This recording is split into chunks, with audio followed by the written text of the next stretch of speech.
जय हिंद फ्रेंड, हिंदी और प्राइड में आप सभी का स्वागत है। तो फ्रेंड्स, यहाँ पे देखिए चंद्रगुप्त नाटक आप सुन रहे थे और इसमें जो है दूसरे अंक में आज हम देखने वाले हैं सतवें दृश्य को।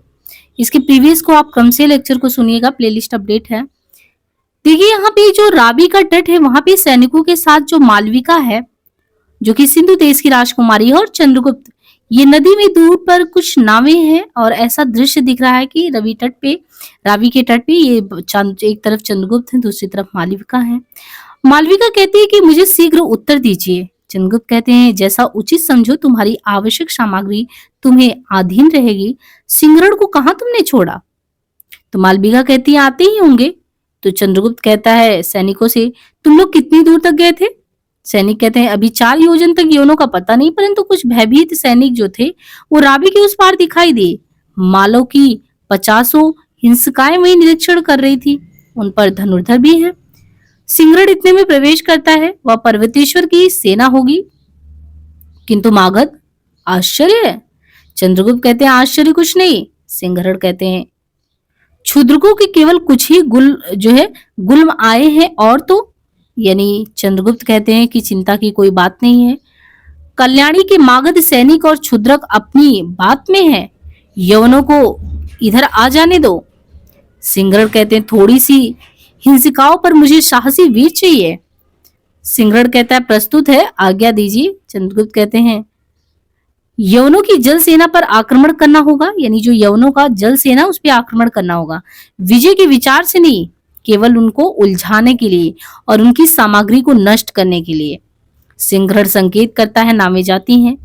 मालविका, तो मैं स्कंधावार के पृष्ठभाग में अपने साधन रखती हूँ, एक क्षुद्र भांडार मेरे उपवन में भी रहेगा।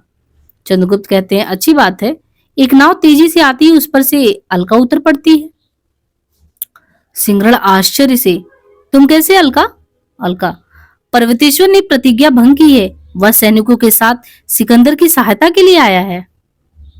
मालो की नावें घूम रही थी, मैं जानबूझकर पर्वतेश्वर को छोड़कर वहीं पहुंच गई। हंसकर, परंतु मैं बंदी आई हूं। चंद्रगुप्त कहता देवी, युद्ध काल है, नियमों को तो देखना ही पड़ेगा। मालविका, ले जाओ इन्हें उपवन में। मालविका और अलका का प्रस्थान होता है। मालो रक्षकों के साथ एक यवन का प्रवेश होता है। यवन कहता है मालो के संधि विग्राहक आमत्य से मिलना चाहते हैं। सिंहरण कहता तुम दूत हो? यवन कहता हाँ। सिंहरण कहता कहो, मैं यही हूँ, मतलब मैं यही हूँ। तो यवन कहता देवपुत्र ने आज्ञा दी कि मालो नेता मुझसे आकर भेंट करे और मेरी जल यात्रा की सुविधा का प्रबंध करे। सिंहरण वो कहता है सिकंदर से मालो की ऐसी कोई संधि तो हुई नहीं जिसे वह इस कार्य के लिए बाध्य हो। हाँ, भेंट करने के लिए मालो सदैव प्रस्तुत है, चाहे संधि परिषद में या रणभूमि में। यवन, तो यही जाकर कह दूं? सिंहरण कहता हाँ जाओ, इन्हें सीमा तक पहुंचा दो। तो यवन का रक्षकों के साथ प्रस्थान होता है। चंद्रगुप्त मालो से कहता है, यानी सिंहरण से, कि हम लोगों ने भयानक दायित्व उठाया है, इसका निर्वाह करना होगा। सिंहरण कहता है जीवन मरण से खेलते हुए करेंगे बीरवर। चंद्रगुप्त कहता है परंतु सुना तो यवन लोग आर्यों की रणनीति से नहीं लड़ते, वे हम ही लोगों के युद्ध हैं जिनमें रणभूमि के पास ही कृषक स्वच्छंदता से हल चलाता है। यवन आतंक फैलाना जानता है और उसे अपनी रणनीति का प्रधान अंग मानते हैं। निरीह साधारण प्रजा को लूटना, गांव को जलाना उनके भीषण परंतु साधारण काम है इसके। सिंहरण कहता है युद्ध सीमा के पार के लोगों को भिन्न दुर्गों में एकत्र होने की आज्ञा प्रचारित हो गई है, जो होगा देखा जाएगा। चंद्रगुप्त कहता है पर एक बात सदैव ध्यान में रखना होगा। सिंहरण कहता है क्या? चंद्रगुप्त कहता है यही कि हमें आक्रमणकारी यवनों को यहाँ से हटाना है और उन्हें जिस प्रकार हो भारतीय सेना के बाहर करना है, इसलिए शत्रु की नीति से युद्ध करना होगा। सिंहरण कहता है सेनापति की सब आज्ञाएं मानी जाएंगी। चलिए, सबका प्रस्थान होता है। इसके बाद के अंक में देखिए जो शिविर के समीप जो कल्याणी है और चाणक्य, ये 9वां अंक है। अब कल्याणी जो है, जो कि मगध की राजकुमारी थी, तो आर्य अब मुझे लौटने की आज्ञा दीजिए, यानी वो जाना चाहती है। तो कहती है कि क्योंकि सिकंदर ने जो बिपाशा को अपने आक्रमण की सीमा बना ली है, अग्रसर होने की संभावना है नहीं, और आमात्य राक्षस भी आ गए हैं, यानी इसके यहाँ का जो आमात्य राक्षस है वो भी आ गया है उनके साथ। मेरा जाना अब यहाँ से उचित ही होगा। तो चाणक्य कहते हैं और चंद्रगुप्त से क्या कह दिया जाए? तो कल्याणी कहती है मैं नहीं जानती। चाणक्य कहते परंतु राजकुमारी, उसका असीम प्रेमपूर्ण हृदय भग्न हो जाएगा। वह बिना पतवार की नौका के सदृश इधर उधर बहेगा। कल्याणी कहती है, आर्य, मैं इन बातों को नहीं सुनना चाहती, क्योंकि समय ने मुझे अव्यवस्थित बना दिया है। अमात्य राक्षस का उतने में प्रवेश होता है। राक्षस कहता है, कौन? चाणक्य? चाणक्य कहते हैं, हाँ अमात्य, राजकुमारी मगध लौटना चाहती हैं। राक्षस, तो उन्हें कौन रोक सकता है? चाणक्य कहता है, क्यों, तुम रोकोगे? राक्षस कहता है, क्या तुमने सबको मूर्ख समझ लिया है? चाणक्य कहते हैं, जो होंगे वे अवश्य समझ जाएंगे। अमात्य, मगध की रक्षा अभीष्ट नहीं है क्या? तो राक्षस कहता है कि मगध विपन्न कहाँ है? तो चाणक्य कहते हैं, तो मैं क्षुद्रकों से कह दूं कि तुम लोग बाधा ना दो, और यवनों से भी ये कह दिया जाए कि वास्तव में यह स्कंधावार प्राच्य देश के सम्राट का नहीं है, जिसे भयभीत होकर तुम लोग पिपासा पार होना नहीं चाहते। वह तो क्षुद्रकों की क्षुद्र सेना है, जो तुम्हारे लिए मगध तक पहुंचने का सरल पथ छोड़ देना चाहती है। क्यों? राक्षस विचार कर, ब्राह्मण मैं स्वयं रहूंगा, ये तो मान लेने योग्य सम्मति है। चाणक्य, फिर परंतु लगाया, तुम स्वयं रहो और राजकुमारी भी रहें, और तुम्हारे साथ जो नवीन गुलाम आए उन्हें भी रहने दो। जब सिकंदर राबी के अंतिम छोर पर पहुंचेगा तब तुम्हारी सेना का काम पड़ेगा। राक्षस, फिर भी मगध पर मेरा स्नेह है, मैं उसे उजड़ने और हत्याओं से बचाना चाहता हूं। प्रस्थान करता है। कल्याणी, क्या इच्छा है अमात्य? राक्षस कहता है, मैं इसके मुंह से भी नहीं मतलब उसको कहता है कि मैं इसका मुंह भी नहीं देखना चाहता, पर इसकी बातें मानने के लिए विवश हो रहा हूँ। राजकुमारी, ये मगध का विद्रोही अब तक बंदी कर लिया जाता यदि इसकी स्वतंत्रता की आवश्यकता ना होती। कल्याणी कहती, जैसी सम्मति हो। चाणक्य का पुनः प्रवेश होता है। चाणक्य, अमात्य, सिंह पिंजड़े में बंद हो गया है। राक्षस, कैसे? चाणक्य, जल यात्रा में इतना विघ्न उपस्थित हुआ कि सिकंदर को स्थल मार्ग से मालों पर आक्रमण करना पड़ा। अपनी विजयों पर फूल कर उसने ऐसा किया जो फंसा खुद चंगुल में। अब इधर क्षुद्रकों और मागधों की नवीन सेनाओं से उनका बाधा उसको पहुंचाना होगा। राक्षस कहता है, तब तुम क्या कहते हो, क्या चाहते हो? चाणक्य कहता है, यही कि तुम अपनी संपूर्ण सेना लेकर अब बिपाशा के तट की रक्षा करो, और क्षुद्रकों को लेकर मैं पीछे से आक्रमण करने जाता हूँ। इनमें तो डरने की बात नहीं है। राक्षस कहता है, मैं स्वीकार करता हूँ। चाणक्य, यदि ना करोगे तो अपना ही अनिष्ट करोगे। इतने में प्रस्थान करता है। कल्याणी, विचित्र ब्राह्मण है आमात, मुझे तो इसको देखकर डर लगता है। राक्षस कहता, बिकट है। राजकुमारी, एक बार इससे मेरा द्वंद्व होना अनिवार्य है, परंतु अभी मैं उसे बचाना चाहता हूँ। कल्याणी कहती है, चलिए। कल्याणी का प्रस्थान होता है। चाणक्य पुनः प्रवेश करके, राक्षस, एक बात तुम्हारे कल्याण की है, सुनोगे? मैं कहना भूल गया था। राक्षस कहता, आप बताओ क्या है।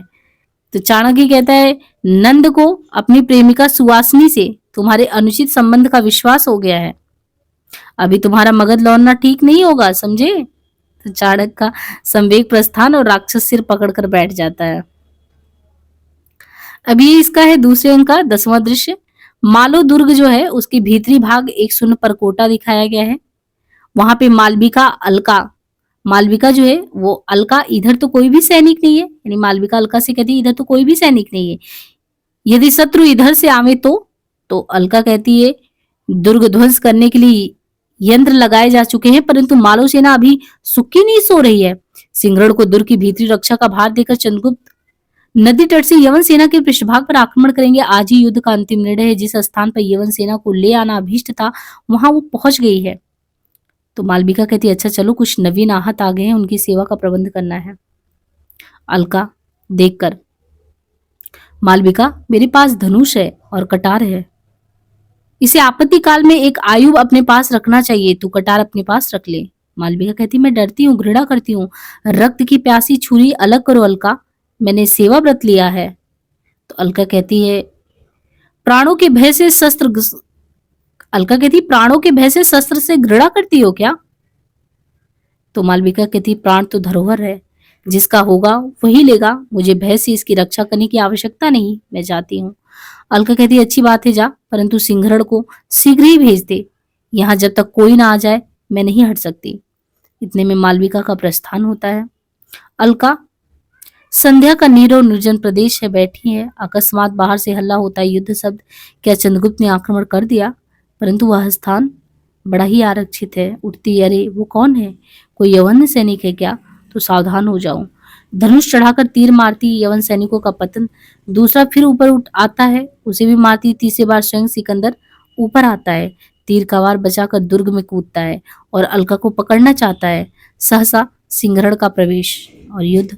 सिंहरण तलवार चलाते हुए, तुमको स्वयं इतना साहस नहीं करना चाहिए सिकंदर, तुम्हारा प्राण बहुमूल्य है।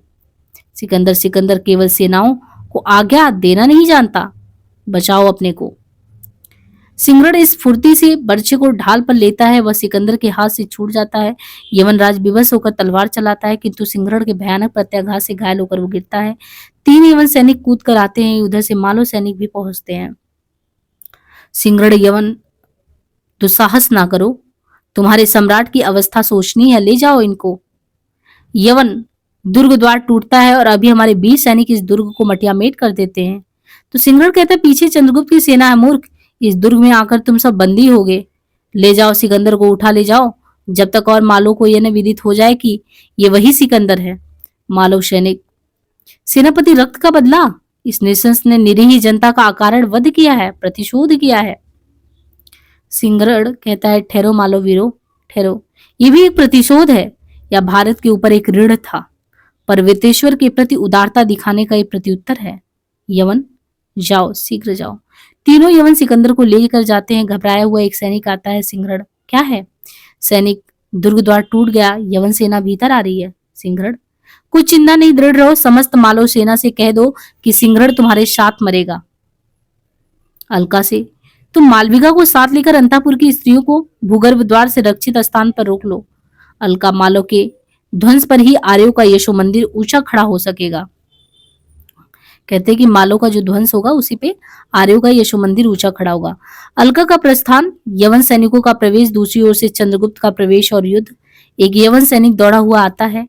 यवन, सेनापति सेल्यूकस, छुदकों की सेना भी पीछे आ गई है, बाहर की सेना को उन लोगों ने उलझा रखा है। चंद्रगुप्त, यवन सेनापति, मार्ग चाहते हो या युद्ध? मुझ पर कृतज्ञता का बोझ है, तुम्हारा जीवन।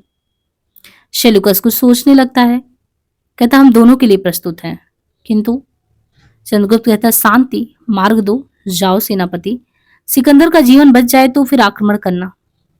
यवन सेना का प्रस्थान, चंद्रगुप्त का जय घोष होता है।